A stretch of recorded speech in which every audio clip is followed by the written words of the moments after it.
ఆరోగ్యంగా ఉండాలంటే ఓ చిన్న చిట్కా, అది కూడా చాణక్యుడు తన నీతి సూత్రాల్లో చెప్పిందే చెబుతా.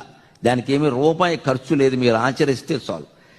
ముఖ్యంగా ఆరోగ్యం బాగుండాలంటే యువత యువకులు గుర్తుపెట్టుకోవాల్సింది బయట తిండి తినకూడదు. బయటవన్నీ పోషిస్తున్నది మనమే.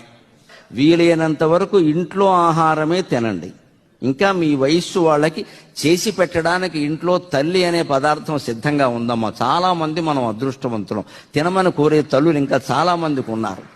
నాన్న తిని వెళ్ళరా, బయటికి ఎడుతుంటే తిని వెళ్ళరా అంట. మనం ఏమంటా, మా ఫ్రెండ్స్ మేము తింటా, నువ్వు తిని.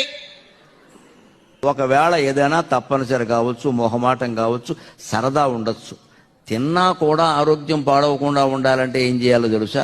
చాణక్యుడు చెబుతున్నాడు. అజీర్ణే భోజనం వారి జీర్ణే వారి బలప్రదం, అజీర్ణం భోజనే వారి